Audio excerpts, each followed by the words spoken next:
Today, I want to share with you some of my experience working in the Department of Corrections on how to deal with very difficult people when you're trying to do a confrontation. So as you might be able to imagine, working as a probation officer, or parole officer as it's sometimes called, we had to confront some of the most difficult people on the planet. And I want to tell you about the worst one I ever had to deal with today. To keep him anonymous, I'm going to call him Liam. It's not his real name. And he was one of the worst kinds of criminals that you can imagine. So whatever you think the worst crime is, he did a lot of that. Okay? And he had a huge history of lots of different types of crime as well. This guy was just constantly in trouble. And it's because of his personality. This guy couldn't go a day without causing drama in some form. Now, working for Department of Corrections, we're legally obliged, obviously, to keep working with him. He was on what's called an extended supervision order, which means we have to watch him all the time for the rest of his life, basically. He had been banned and trespassed from all other government agencies. There was no one else who could work with this guy. Not the housing people or the welfare people or the food people. Nobody could work with him. He could only work with us because he had made death threats and everything and got himself banned from everywhere else. So every week he's supposed to come in and have a session with a person like myself to try and rehabilitate and to manage his risks. On the days he did actually come in were the worst days. All right, this guy was so extremely resistant to the point where I've never seen anyone worse in my life. He would be shouting within 30 seconds of any conversation. He'd be screaming. He would be destroying property. One time he punched himself so hard in the face and so frequently that I had to call an ambulance. He repeatedly threatened to come and find where I live and shoot me with a shotgun and so on and so forth. He did everything short of actually physically assaulting me. And he was also a very unwell person. He had all these diseases, and some of them were kind of contagious and obvious and on his skin. And so just being around him was frankly quite disgusting. I'm not trying to shame anyone who's got illnesses here, but this guy didn't take care of himself. He didn't bandage himself properly. I was very scared of him touching me because he was covered in gross, contagious, permanent illnesses. And it's like nothing fucking worked. We were highly trained on dealing with difficult people and de-escalating situations. I had all the best tools from forensic psychiatry on how to bring someone's levels down and how to work with them, motivational interviewing techniques, rolling with resistance, all these psychological techniques to calm people down to deal with difficult criminals. Anything we tried on him made him worse. He had the opposite reaction to what a normal person or even another criminal would have. So all the stuff that's supposed to calm him down aggravated him further. And then when you tried to just talk to him normally, that aggravated him further. There was nothing that didn't pour fuel on the fire. And I was a senior probation officer slash manager over the time that he was with us. It got to the point where I was the only person who could work with him because I was the senior person. He just abused and death threats and so on and so forth with everybody else that it got to the point where kind of legally I was the only person who could see him. I brought in the experts, psychiatrists, advanced probation officers, experienced staff. Nobody could crack the code with this guy. We tried so many different things. We did deep research. Nothing worked. And eventually, I just ran out of steam. I just ran out of ideas. I ran out of motivation. And I went to my superiors and said, look, there's one thing we haven't tried, and I want to do it now because it's the only option left. And that is nothing. I want to try doing nothing. So one day he comes in, we sit down, he starts escalating immediately, accusing me of stuff that didn't happen, threatening to try and get me fired, blaming people for his life, shouting, screaming, carrying on, crying. I haven't even said a word yet other than maybe hello. And rather than doing anything about it, I maintained eye contact with him in a friendly way. I was attentive, but I just didn't respond. I just did nothing. I just sat there like a fucking statue, just looking at him. Eventually, this aggravated him, and he started to go, why don't you fucking say anything, asking me questions? Why don't you answer my questions? So on and so forth. And I just maintained. I just waited.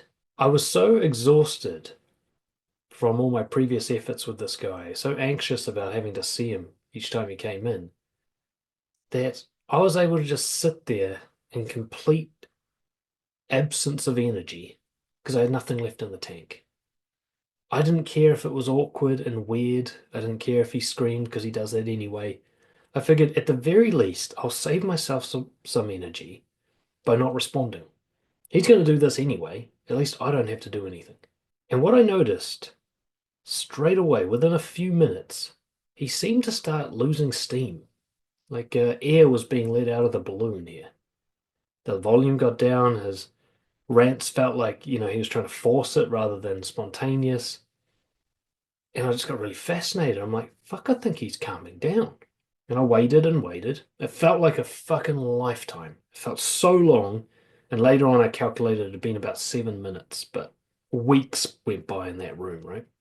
And he would come down, he'd come back down to zero, and then he'd sort of realize that has happened and escalate up again. But, he'd start at a 10, come back down, then escalate up to a 7 and come back down, then up to a 3 kind of thing. He just couldn't quite get back up to a 10.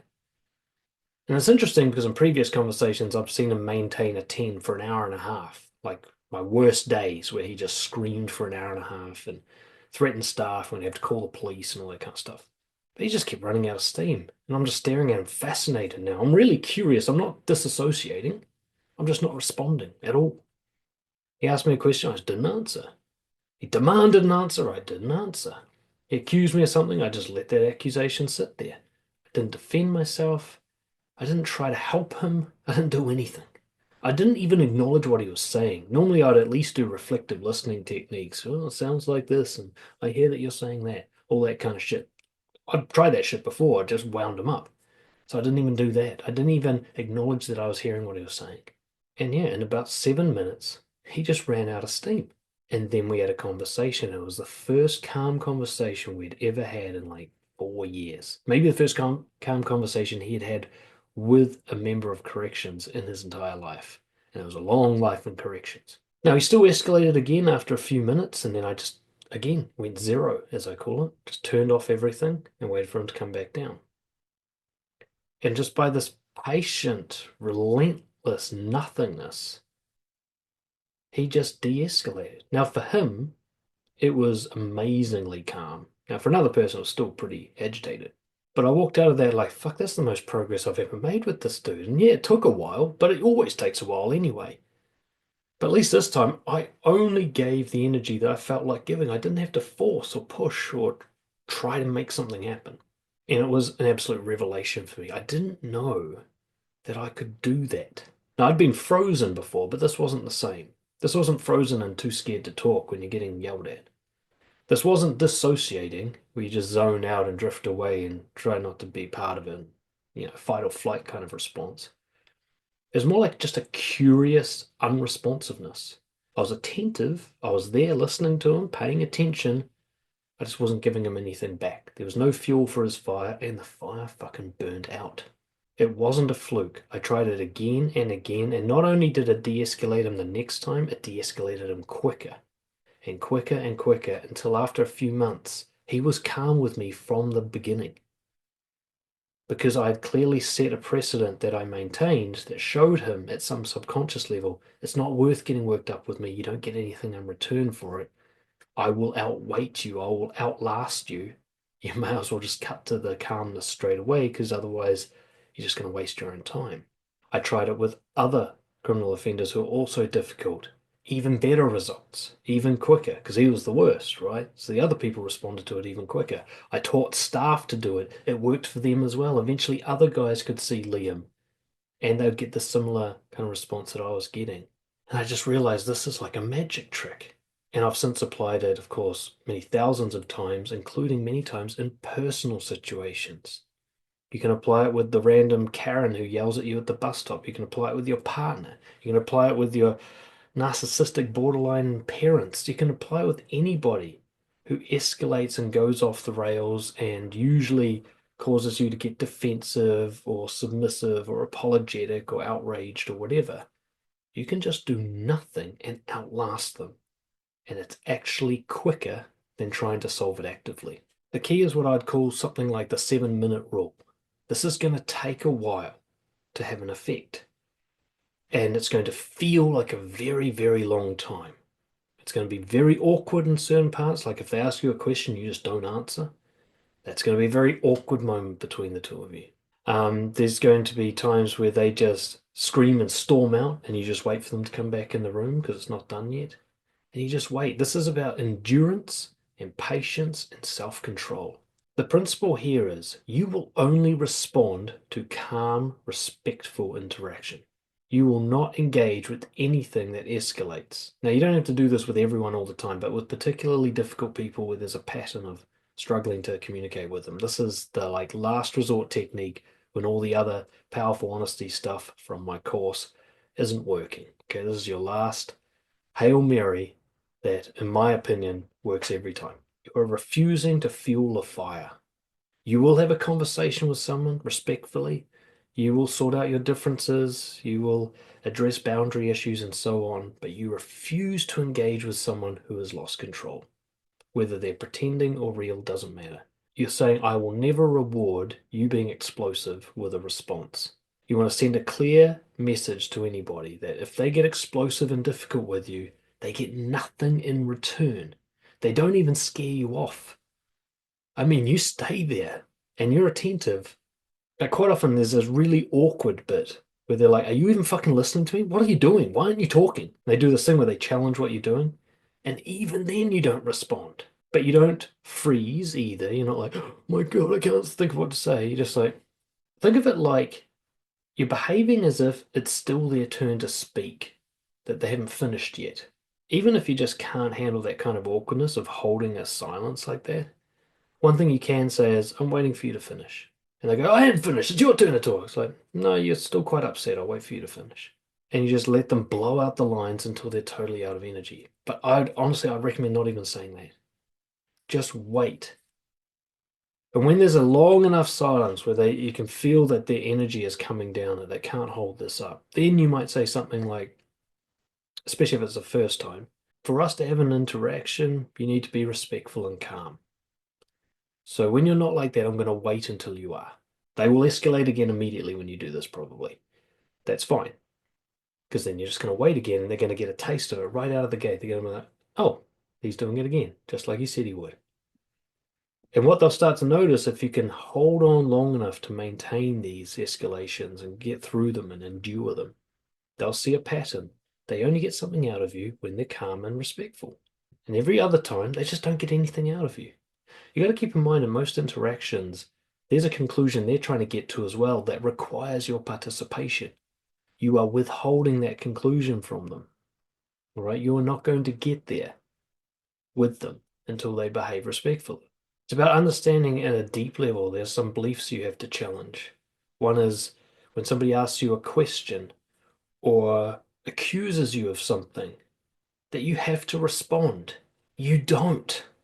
And so often, responding is a bad idea. You notice that compulsion you get when someone asks you a question to just answer? The idea that you could just be silent and look at them doesn't even occur to you because it's so awkward and weird. It's not actually a rule that you have to answer.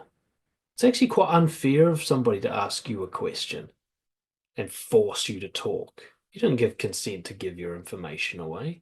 They didn't say, do you mind if I ask you a question? No, they just came out and said, give me your information with their question. They don't deserve anything. They're not entitled to shit. Somebody goes, well, you did this yesterday. What do you have to say about that? Well, you don't feel like answering questions right now, so nothing. Just say nothing.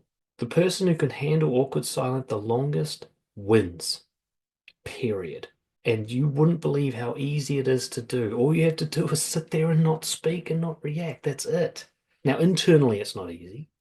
Very uncomfortable. You're going to have heat and all sorts of discomfort and physiological responses and urges and panics and everything like that. But you always can just do nothing with those and just sit there, stand there, whatever it is, calmly, like it's a 2-year-old having a tantrum and you're just going to wait them out because you know they're tired and grumpy and maybe a bit hungry and there's no point in trying to converse with them. They just need to like blow out the lines and then they'll calm down.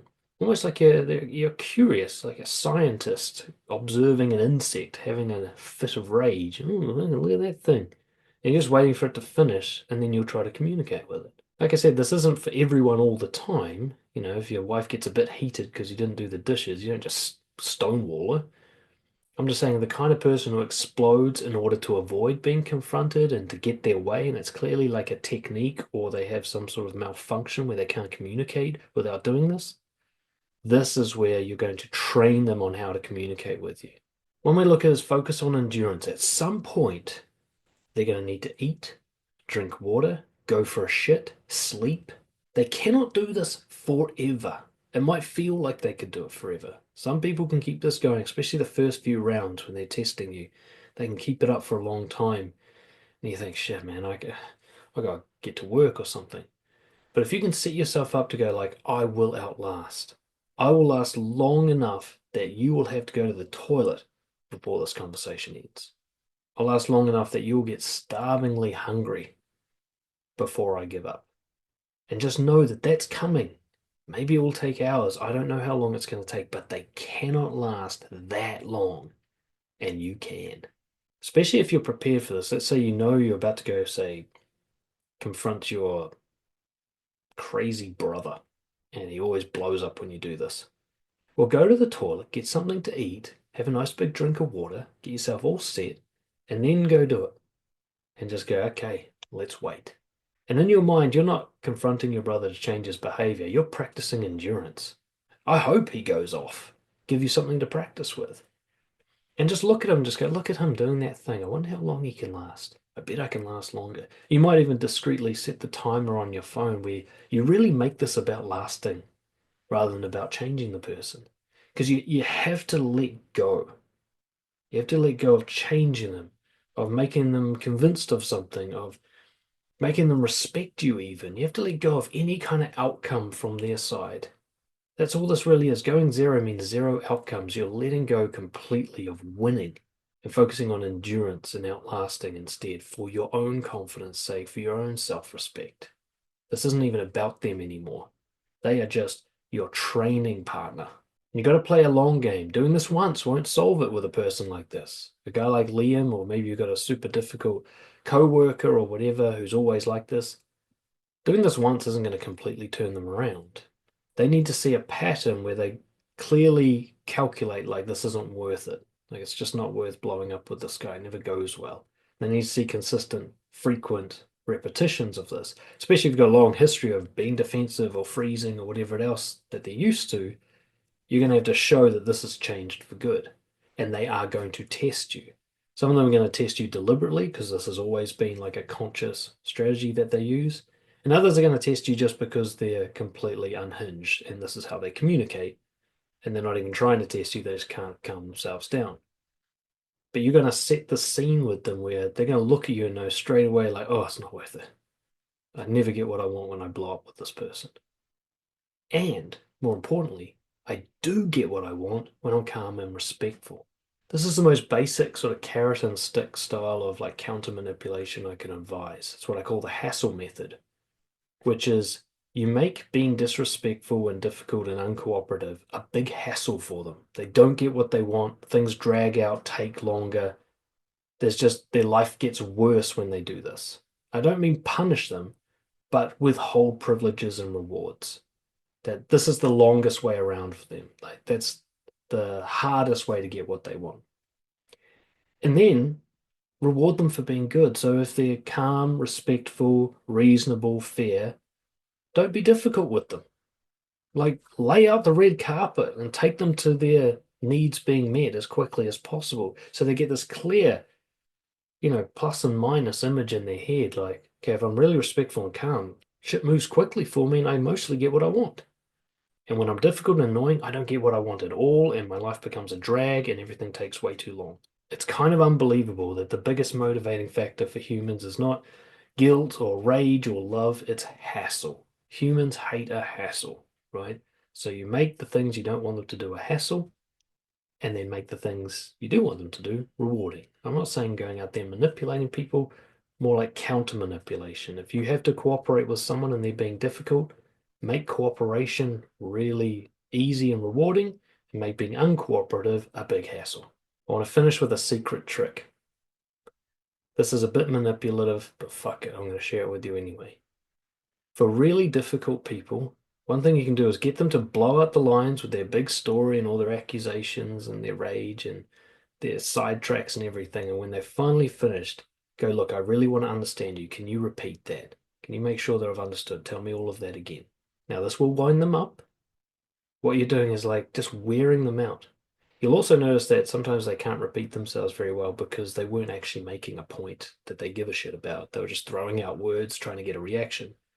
You know they're not genuinely upset about something if they forget about it a minute later. So by getting people to repeat themselves, rather like when you feel like it's your turn to talk, instead get them to talk more, essentially. So tell me more about it. You seem really upset. Expand on that. I didn't quite understand what you meant when you said that you were angry at me. Tell me about it again. And just get them to kind of like wear it out until they're exhausted. And then you can go, okay, well, now you're speaking to me calmly. We can have a real conversation. Sounds like you're saying this, this, and this. Hopefully that was helpful for you. You've got to go practice it to see it in action because it sounds counterintuitive. It sounds like it's not a good idea. It's very hard to actually do in real life because you have to hold yourself still. But go try it out with someone difficult and see what happens.